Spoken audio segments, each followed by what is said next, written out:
Assalamualaikum warahmatullahi wabarakatuh.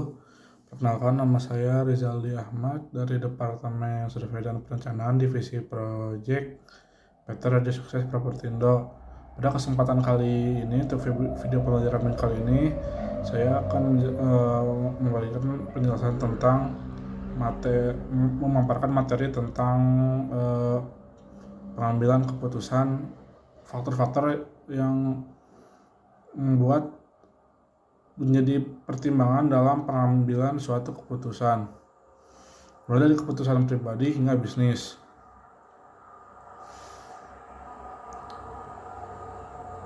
Yang pertama adalah pengambilan keputusan.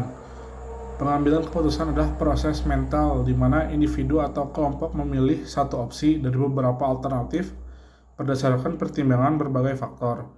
Keputusan ini dapat berkisar dari yang sederhana hingga kompleks, dan mereka memiliki dampak yang signifikan pada kehidupan kita.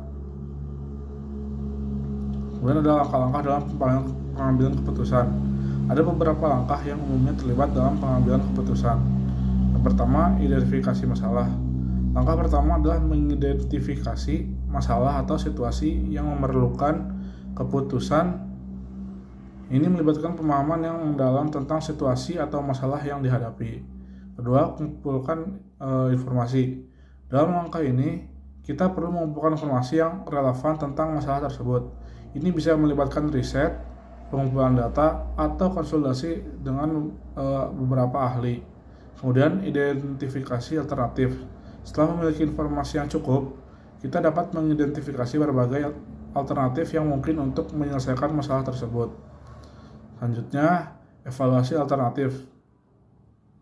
Kita harus mengevaluasi setiap alternatif dengan mempertimbangkan pro dan kontra serta dampak jangka panjang dari setiap pilihan yang kita siapkan.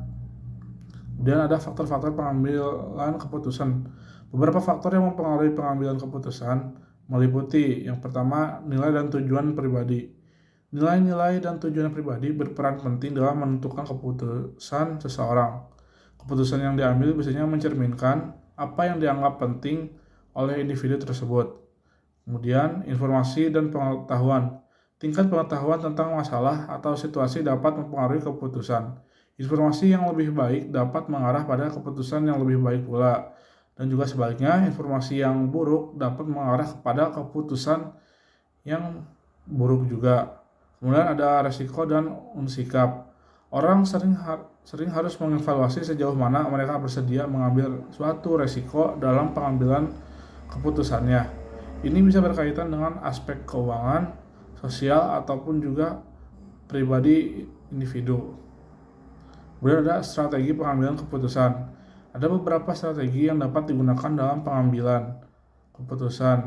Yang pertama adalah pendekatan rasional.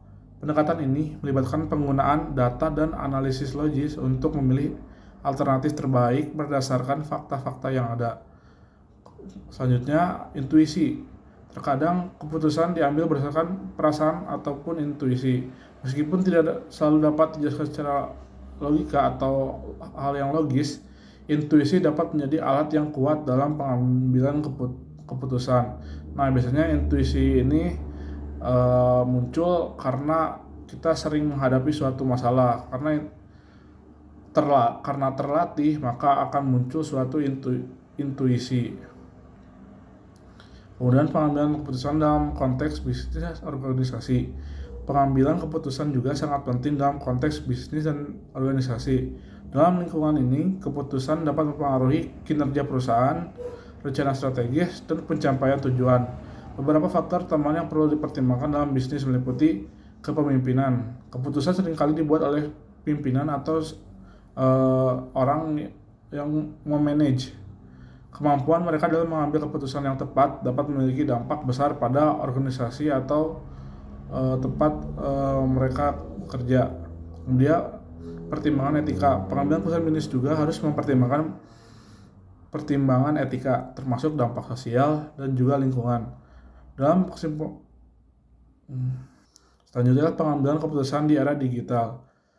Di era digital saat ini, pengambilan keputusan telah mengalami perubahan signifikan karena ketersediaan besar data dan teknologi yang memungkinkan analisis yang lebih mendalam. Beberapa aspek terkait pengambilan keputusan dalam era digital adalah yang pertama, big data. Organisasi sekarang memiliki akses ke jumlah data yang besar. Penggunaan analisis big data memungkinkan pengambilan keputusan berdasarkan wawasan yang lebih mendalam dari data-data yang sudah ada. Kemudian kecerdasan buatan atau AI. Teknologi AI dapat digunakan untuk memproses data secara otomatis, mengidentifikasi pola, dan memberikan rekomendasi berdasarkan data historis. Kemudian adalah kecepatan pengambilan keputusan. Dalam era digital, keputusan seringkali perlu diambil dengan cepat. Teknologi memungkinkan pengambilan keputusan real time, terutama dalam bisnis dan keuangan. Kemudian kendala dalam pengambilan keputusan. Terdapat beberapa kendala yang dapat mempengaruhi pengambilan keputusan yang efektif. Yang pertama, bias kognitif. Manusia cenderung memiliki bias kognitif seperti bias konfirmasi atau bias keberlanjutan yang dapat mempengaruhi objektivitas dalam pengambilan keputusan. Terlalu banyak pilihan. Terlalu banyak alternatif dapat membuat pengambilan keputusan menjadi sulit. Hal ini dikenal sebagai paralysis by analysis.